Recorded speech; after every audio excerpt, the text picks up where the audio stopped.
Hi everyone, my name is Edlin Edwina binti Ashri and my metric number is 305708.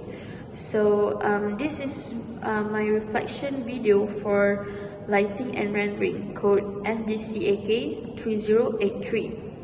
For this assignment, I'll be talking about the lighting analysis from the movie that I chose called Coco by Pixar.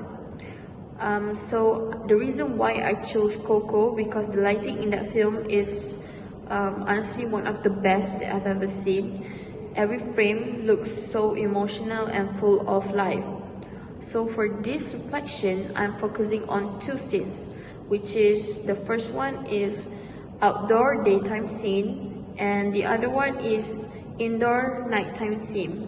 So you can really see how the lighting changes the whole atmosphere. So first, let's start with outdoor scene. This happens around the 5-minute mark when Miguel runs through the plaza during the Dia de Muertos celebration. The main light source here is the sun. The sunlight feels warm, golden and strong, which immediately tells you it's daytime. You can see how the sunlight hits Miguel's face, his guitar, the buildings around him. It creates bright highlights and clear shadows that fall across the ground. There's also ambient light bouncing off the walls and the colorful decorations, which help fill the shadows and make the scenes look natural. Everything looks bright, festive, and alive, which fits perfectly with the celebration mood. Now for the indoor nighttime scene. This is around the 45 minutes mark when Miguel first enters the land of the dead and meets Hector. Here, the lighting changes completely. Instead of sunlight, the whole place glows with light from marigold petals, lanterns, and all the colorful buildings. The orange and pink tones give the world this magical feeling. The main light comes from those glowing petals and lamps, and there's also rim light glow outlining the skeletons, so they stand out from the background. It feels warm and dreamlike, almost like a fairy tale world. So for the second thing is lighting interaction. In the outdoor plaza scene, the sunlight interacts beautifully with everything around it. It bounces off Miguel's white shirts, the stone street, and even the shiny guitars he's holding.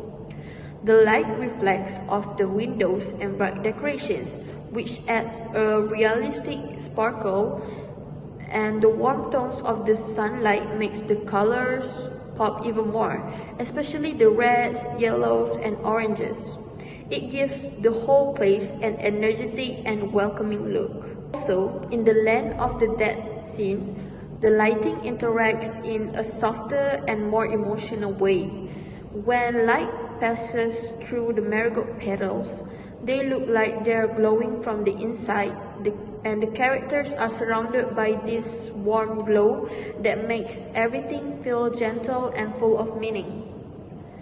You can also see a little reflection on jewelry or metallic surfaces as the skeletons move.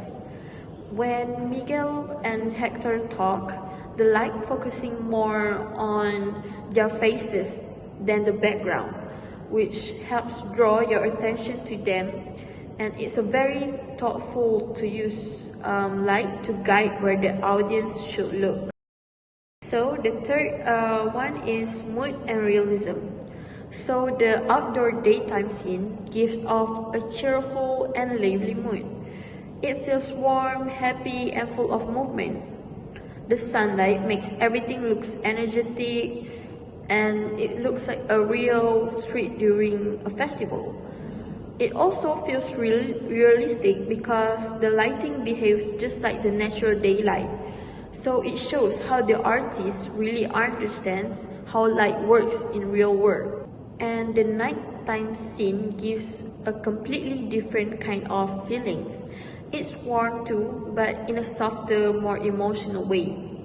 The orange glow from the petals and the lights from the city make it feel comforting instead of scary.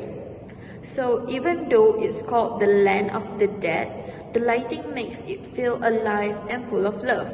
It really captures the movie's theme, the movie's main theme, which is about remembering loved ones and keeping their memory alive. The lighting makes the message stronger without needing any dialogue. So for the fourth is critical reflection. So if I were the lighting artist for Coco, I would make a few small adjustments. For the Land of the Dead scene, I would slightly reduce the brightness and the city lights in the background. Some of them are a bit too bright and pull attention away from the characters. So by dimming them a little, the focus would stay more on Miguel and Hector while they're talking. For the outdoor scene, the lighting is already beautiful, but I might soften the shadows a bit. Some of the darker areas have a strong contrast, and softening them could make the shot feel smoother and a little more natural. It's a small detail, but it could make the scene even more visually balanced. Okay, so overall, both of these scenes from Coco shows how powerful lighting can be in storytelling. The bright sunlight in the plaza captures the happiness and life of the living world, while the glowing lights in the Land of the Dead shows love, memory, and connection. The lighting tells the story just as much as its dialogue or music does. So to sum everything up, I analyzed two scenes from Coco. One was a daytime outdoor scene that used sunlight and ambient light, and the other was a nighttime indoor scene that used artificial and glowing light. So I talked about the lighting types and sources, how the light interacts with objects and surfaces, the mood and realism it creates, and my own reflection on what could be improved. So thank you for watching my reflection video. I hope this helped show how lighting can completely change the feeling and storytelling in animated film. Thank you.